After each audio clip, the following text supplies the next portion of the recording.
नमस्कार, मी प्रियांका पाटील। आपण पाहत आहात राष्ट्रीय लोकराज्य न्यूज, निर्भीड बातम्यांचे व्यासपीठ। आज आपण दिवसभरामध्ये घडणाऱ्या घडामोडींवर नजर टाकूया। मोहरी तलाव फुटण्याचा धोका टळला। आमदार रोहित पवार यांच्या तत्परतेने संकटावर मात। स्वखर्चातून दिली पोकलँड, जेसीबी आणि 1000 गोणी सिमेंटची मदत। गावकऱ्यांना दिलासा। जामखेड तालुक्यात झालेल्या मुसळधार पावसामुळे मोहरी तलावाच्या सांडव्यात मोठं भगदाड पडून पाणी वाहू लागल्याने तलाव फुटण्याचा गंभीर धोका निर्माण झाला होता।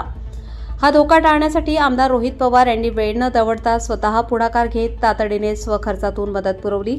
कालव्याच्या सांडव्यात खच झाल्यानं तलावाचं पाणी परिसरातील सोनेगाव, धनेगाव, चिंचपूर, जवळके, तरडगाव या गावांकडे झेपावण्याची शक्यता होती। त्यामुळे गावकऱ्यांमध्ये भीतीचे वातावरण निर्माण झाले होते।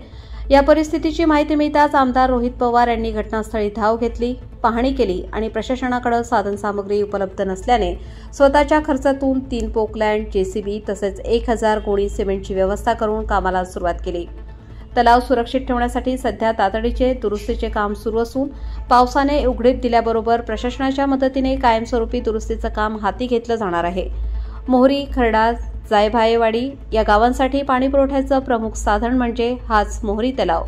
त्याचबरोबर खालील गावातील शेतीही याच तलावावर अवलंबून आहे। जर हा तलाव फुटला असता तर नागरिकांपुढे पिण्याच्या पाण्याचा गंभीर प्रश्न आणि शेती वसाहतींवर पुराचा मोठा धोका निर्माण झाला असता। त्यामुळे नागरिकांनी काळजी करू नये। तलाव सुरक्षित राहण्यासाठी सर्वतोपरी प्रयत्न सुरू आहेत।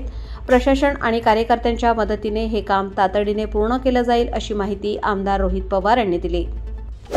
ताज्या बातम्यांसाठी आणि अपडेट्ससाठी राष्ट्रीय लोकराज्य न्यूज चॅनलला सबस्क्राईब करा, तसेच लाईक आणि शेअरही करा।